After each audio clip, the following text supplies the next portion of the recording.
বাংলাদেশে HIV AIDS প্রথম শনাক্ত হয় ১৯৮৯ সালে। এরপর প্রতি বছরই এ রোগে শনাক্ত ব্যক্তি পাওয়া গেছে। গত এক বছরে ১৯৫ জন মানুষ মারা গেছে। এই সময়ে নতুন করে এইচআইভিতে আক্রান্ত হয়েছেন ১৪৩৮ জন মানুষ। সরকারের স্বাস্থ্য অধিদপ্তর এ তথ্য জানিয়েছে। বাংলাদেশে যে বিশাল জনসংখ্যা, সেই তুলনায় এইচআইভি এইডসের নিয়ন্ত্রণ অনেকটাই করা গেছে, কিন্তু এর মৃত্যু কিন্তু এখনো পর্যন্ত কমেনি। বাংলাদেশে এইচআইভি এইডসের সাম্প্রতিক অবস্থা এবং এর সংখ্যার দিকগুলো আসলে কি? সাউথ এশিয়ার প্রেক্ষিতে আমাদের মৃত্যু হারটা খুব বেশি না। যদি আমরা চিন্তা করি, আমাদের মৃত্যু হার এখনো পাকিস্তান বা মিয়ানমার বা আশেপাশে অন্যান্য এশিয়া প্যাসিফিক রিজনের অন্যান্য দেশের চেয়ে মোটামুটি ভাবে কমই।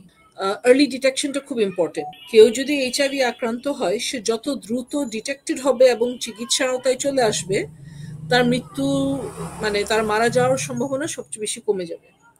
সুতরাং আমাদের এইচআইভি পরীক্ষা করানোর জন্য সেন্টার বাড়াতে হবে এবং এইচআইভি পরীক্ষা করানো নিয়ে ভয় ভীতিটা কম থাকতে হবে, কারণ এইচআইভি কোনো ভয়ের রোগ এখন আর না। এইচআইভির জন্য চিকিৎসা আছে, এটা সারা জীবনের চিকিৎসা, ডায়াবেটিসের মতো, হাইপারটেনশনের মতো।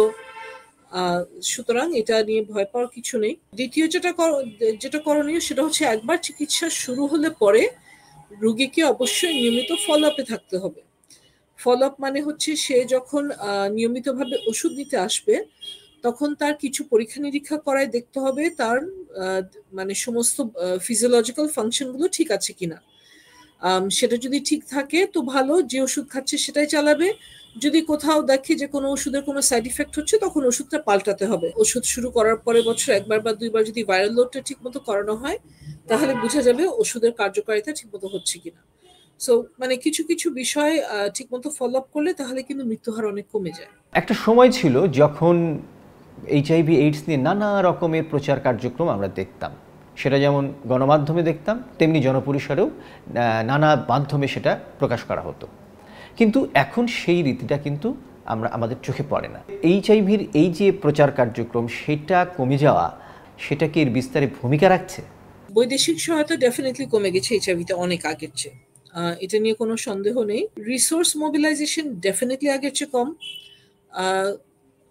কিন্তু কম হলেও রিসোর্সগুলোকে আমরা যদি ঠিক মতো কাজে লাগাতে পারি, তাহলে কিন্তু আমরা আমাদের মানে সার্থকতাটা দেখতে পারি। যেমন এখনো প্রাদুর্ভাব এত কম, এটা একটা বিশাল সার্থকতা। একটা ডিজিজকে বা একাধিক ডিজিজকে অ্যাড্রেস করার জন্য কিন্তু নানান উপায় আছে। একটা উপায় হচ্ছে ম্যাস অ্যাওয়ারনেস ক্রিয়েট করা। এই যে ছোটবেলায় আমরা যে দেখতাম বিভিন্ন নাটক বা সিনেমা বা বিভিন্ন অ্যাড দেখতে থাকতাম, যে আরেকটা উপায় হচ্ছে যে আমরা টার্গেটেড প্রিভেনশন করব, মানে যাদের যাদের মধ্যে এইচআইভি হওয়ার ঝুঁকি বেশি, যাদের থেকে ছড়াতে পারে বেশি, তাদের মধ্যে আমরা প্রতিরোধের একটা দেয়ালের মতো বানিয়ে রাখবো, যেন এখান থেকে ওনাদেরও এইচআইভি কম হয়, ওনাদের থেকে ছড়েও কম। তো আমরা দেখেছি যে যদি আমরা প্রতিরোধটা খুব টার্গেটেড ওয়েতে করতে পারি, তাহলে কিন্তু আমাদের কস্ট এফিসিয়েন্সি অনেক বাড়ে। আমি অনেক কম খরচে অনেক বেশি অ্যাচিভ করতে পারি।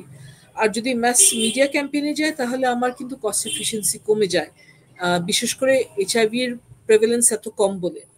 যদি খুব হাই প্রেভেলেন্স কোনো ডিজিজ হয়, তাহলে সেক্ষেত্রে ম্যাস অ্যাওয়ারনেস এফিসিয়েন্সিটা বেশি আসে। তো যেহেতু আমাদের রিসোর্সেস কমে গেছে এইচআইভিতে, এই জন্য আমাদেরকে কস্ট এফিসিয়েন্সি চিন্তা করে আমাদেরকে টার্গেটেড ইন্টারভেনশন করতে হয়।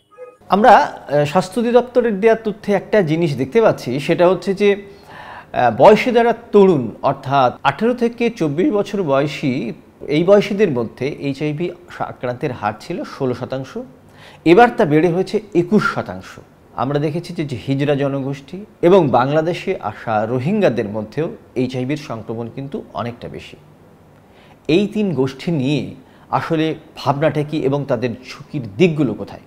টার্গেটেড ইন্টারভেনশন আমরা করি কাদের মাঝে? যৌনকর্মীদের মাঝে করি, যারা মাদক গ্রহণ করে তাদের মাঝে করি, বিশেষ করে যারা সুই সিরিঞ্জের মাধ্যমে মাদক নেয়, আর হিজড়াদের মাঝেও করা হয়। এখন এতদিন ধরে টার্গেটেড ইন্টারভেনশন হিজড়াদের মাঝে একটু কম ছিল, এখন সেটাকে আমরা ডেফিনেটলি বাড়িয়ে দিচ্ছি। গভর্নমেন্ট এবং বিশেষ করে গ্লোবাল ফান্ডের বিশাল একটা মানে সহায়তা এসছে, যেন সেখানে প্রিভেনশনের কার্যক্রম বাড়ে। এখন যতটুকুন বেড়েছে খুব বেশি না, তবে হ্যাঁ, অ্যালার্মিং পর্যায়ে যাওয়ার আগে অলরেডি স্টেপস নেওয়া হয়েছে। সেখানেও এখন আমরা মানে টার্গেটেড ইন্টারভেনশনের কভারেজ বাড়িয়ে ওখানে আমরা প্রাদুর্ভাবটাকে আবার মানে যতটুকুন হয়েছে তার চেয়ে আর বেশি আমরা বাড়তে দিব না। ইয়াং পিপলরা তো সবসময় একটা ভালনারেবল গ্রুপ। সেজন্য কিন্তু ইয়াং পিপলদের মধ্যে যেন এইচআইভি সম্বন্ধে তথ্য থাকে। স্কুল কলেজে এইচআইভি নিয়ে একটু পড়াশোনা করানো খুব দরকার। আর রোহিঙ্গাদের বিষয়ে একটা জিনিস আমাদের চিন্তা করা দরকার কি, ওরা একটা ক্লোজ কমিউনিটিতে প্রচুর মানুষ একসাথে থাকছে। সুতরাং এরকম একটা পরিবেশে এইচআইভি কন্ট্রোল করা কিন্তু খুবই চ্যালেঞ্জিং। ডেফিনেটলি রোহিঙ্গাদের মধ্যে অনেক স্ট্রং, অনেক ভালো, মানে অনেক শক্তিশালী আকারে কিছু প্রতিরোধ প্রোগ্রাম করা দরকার, না হলে কিন্তু বাড়তে থাকবে। বাংলাদেশের জনসংখ্যা এবং বিভিন্ন জনগোষ্ঠীর যে ঝুঁকি প্রবণতা, সেই তুলনায় কিন্তু বাংলাদেশে এইচআইভি/এইডসের সংখ্যাটা অনেকটাই কম বলে মনে করেন বিশেষজ্ঞরা। এর মূল কারণটা হচ্ছে দীর্ঘদিন ধরে চলতে থাকা সরকারি এবং বেসরকারি নানা তৎপরতা, আর সেই তৎপরতাতেই এর প্রসার, এইচআইভির বিস্তৃতি আসলে রোধ করা অনেকটাই সম্ভব হয়েছে। কিন্তু এখনো পর্যন্ত তা একেবারেই থেমে যায়নি এবং মৃত্যু হচ্ছে অপেক্ষাকৃত অনেকটা বেশি। এই অবস্থা থেকে উত্তরণে অনেকেই মনে করছেন যে চিকিৎসা পরিষেবা এবং তার বিস্তৃতি এবং মাঠ পর্যায়েও এই রোগ শনাক্ত করার জন্য পরিষেবা এবং সুযোগ থাকা দরকার।